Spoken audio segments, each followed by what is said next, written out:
Hari ini market turun 5%. Itu udah rasanya kayak kita keluar rumah, nggak bawa handphone, nggak bawa dompet. Jadi kayak dunia itu berakhir di hari itu. Kalau misalnya agennya sendiri nggak yakin ya, ya kan nasabah makin panik ya.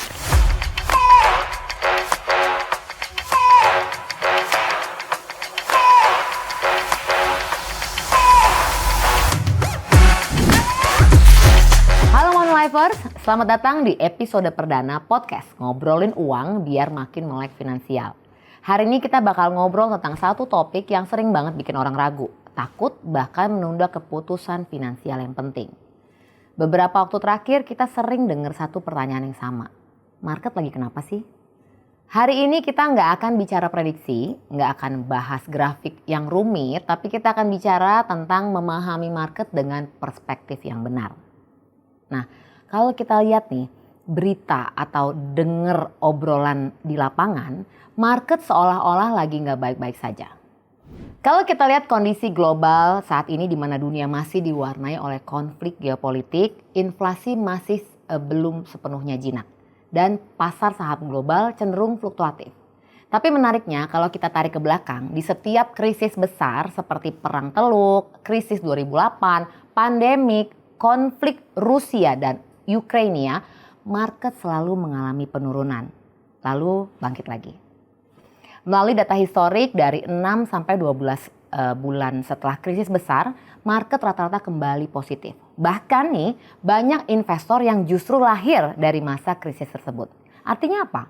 Market turun itu bukan kegagalan sistem, tetapi bagian dari siklus.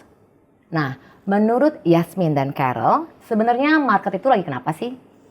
Iya, Irma. Jadi market itu sebenarnya saat ini sedang merespon semua hal yang tadi sempat Irma sebut, gitu ya. Dan sebenarnya itu wajar dan normal. Market itu bergerak sebagaimana harusnya untuk saat ini. Gitu ya. Gitu. Jadi biar gampang dimengerti, saya ibaratkan market itu seperti kita sedang naik gunung. Kalau kita naik gunung, kadang kalau nanjak terus, kadang-kadang capek gitu ya. Begitu ada turunan, kita merasa, aduh enak nih, agak lega sedikit, agak ringan sedikit gitu. Kalau kita lelah, kita berhenti sebentar, kita istirahat, tarik napas gitu kan, baru kita terusin naik lagi. Gitu. Jadi koreksi-koreksi yang ada di pasar saat ini sebenarnya bukan hal yang aneh, hal yang wajar, bukan salah jalan juga kalau di gunung, bukan kesasar juga. Lebih ke kita sedang akan menemukan rute yang alami untuk bisa kita mencapai ke puncak yang sesungguhnya nanti. Gitu. Jadi biasa ya Irma, di dunia investasi ini market naik turun itu bukan hal yang aneh. Oh, itu hal yang biasa gitu ya. Jadi bukan market bermasalah gitu ya Yasmin ya, tapi yang perlu dibenarin adalah cara kita melihat market. Betul, market itu sebenarnya naik turun itu dinamis. Selalu akan ada naik, selalu akan ada di situ-situ aja atau akan turun. Justru kadang-kadang bagaimana kita sebagai manusia itu menyikapinya. Gitu. I see. Bener juga nih, menarik. Tapi jujur aja nih ya Yasmin, begitu market turun, banyak dari kita tuh langsung ragu.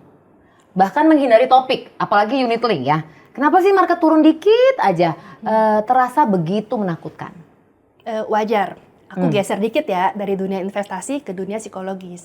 Secara psikologi, kita itu terbiasa untuk lebih sensitif, lebih peka terhadap rasa kehilangan daripada rasa bahagia ketika kita mendapatkan sesuatu.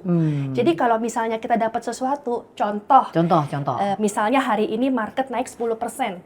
Mungkin buat Irma itu atau Mbak Carol itu rasanya seperti kita dapat insentif tiap bulan atau dapat gaji setiap bulan ya emang seharusnya kita dapat. Iya gitu. dong. Happy nggak? Happy, tapi B aja happy-nya. Gitu. Nah sebaliknya hari ini market turun 5%. Ada berita sedikit di headline di salah satu media, terus marketnya langsung nih tahap pertama turun 5%. Itu udah rasanya kayak kita keluar rumah, nggak bawa handphone, nggak bawa dompet. Jadi kayak dunia itu berakhir di hari itu. Bener Jadi juga sih. menurut aku ya seperti itulah manusiawi ya, manusiawi. Iya. Jadi ya memang kembali lagi ke mindset, pola pikir manusianya yang memang kita mesti menyeimbangkan rasa. Jadi sebenarnya kepanikan itu karena emosi gitu ya? Karena emosi, ya. Jadi yang dibutuhkan adalah informasi yang tepat. Informasi yang tepat, mungkin saya bisa tambahkan, ditambah-tambah lagi. Hari-hari seperti ini, media itu, kalau media biasanya headline-nya bagus-bagus aja kan nggak ada yang baca ya. Baca nggak kalau misalnya tidak ada hari ini rumah di komplek ini aman-aman aja, kan nggak ada yang baca. Tapi begitu kita bilang hari ini terjadi kebakaran karena konslet listrik dan terjadi korban lalalala gitu. Nah itu udah pasti yang baca yang ngeklik banyak tuh. Iya benar gitu juga kan. sih ya. Nah, artinya media itu berita apapun sekecil apapun mereka membutuhkan mereka akan membuat headline yang luar biasa bombastisnya sehingga banyak yang baca dan kita yang baca terpancing. Iya. Hooknya harus tepat ya. Iya, hooknya harus tepat. Bener nggak nih? Aku mau tanya Carol nih. Carol kan yang paling sering di lapangan di antara kita berdua. Apa sih yang dioceh-ocehin ya? Yang paling tahu Carol, yang paling tahu apa sih sebenarnya yang dirasakan oleh nasabah? Yang paling aku sering denger ya. Klien itu pasti bukan cuma lihat angka, tapi pasti ya karena lihat angka langsung telepon saya kan, Carol gitu kan. Cuman nasabah itu paling sering juga bilang, aduh gue pusing nih ngedenger baca berita. Wah apalagi sekarang kan di Instagram banyak tuh berita-berita ya. Iya. Mereka berita yang hoax sama yang bener aja udah disatuin semua jadi seperti fakta. Nah terus juga ada dengar kata siapa, oh jangan beli unit link, jangan beli. Jadi mereka bilang, wah jangan-jangan gue salah nih beli unit link. Itu sering banget saya dengar. Nah disitulah peran agent nih, apalagi peran aku nih. Ya bukan cuma jelasin produk, tapi juga dari awal nasabah beli saya tuh harus lebih edukasi ya. Edukasi sebagai financial advisor memberikan pemahaman bahwa naik turunnya market adalah hal yang wajar dan normal. Pasti ada naik, pasti ada turun. Karena kan pasti ada yang ambil keuntungan, benar gak? Tapi itu adalah hal yang wajar. Ya market memang naik turun, tapi dana mereka itu dari awal pasti dikawal dan dikelola secara profesional dengan strategi yang jelas, terutama oleh Mbak Yasmin ya. Iya nih. Dan ini yang bikin aku sebagai agent tuh lebih pede sih. Kenapa? Karena Manulife kan baru-baru ini mendapatkan Unit Link Award ya. Oh iya, Unit Link dari Award media ya. asuransi kan. Betul. Wah itu langsung tuh aku kasih aja broadcast aja itu piagamnya ya. Kan berarti kan bagus kita sampai dapat juara gitu. Nah, buat aku sih ini udah bukan soal piala doang ya atau penghargaan semata, tapi bukti bahwa di tengah market yang riuh ada loh pengelolaan dana yang tetap konsisten, disiplin, termasuk oleh mami kita nih. Iya, oke, bener ya. Jadi kepanikan itu karena kurang informasi lah ya. Ya, sama terpancing secara emosi. Dengar kiri, dengar kanan gitu. Oke, jadi sebenarnya yang dibutuhkan nasabah kembali lagi adalah bukan kapan market naik, bukan jawaban dari situ ya, tapi keyakinan bahwa dana mereka dikelola dengan baik dan benar. Betul sekali, Irma. Dan kalau misalnya agennya sendiri nggak yakin ya, ya kan nasabah makin panik Iya ya, sih, yang bener ada juga. Bener. closing aja, close aja, tutup, surrender gitu kan.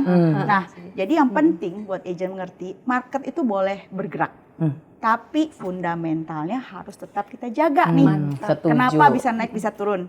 Dengan itu kita nggak bicara unit link pakai harapan, tapi pakai pemahaman. Asik, bener juga ya.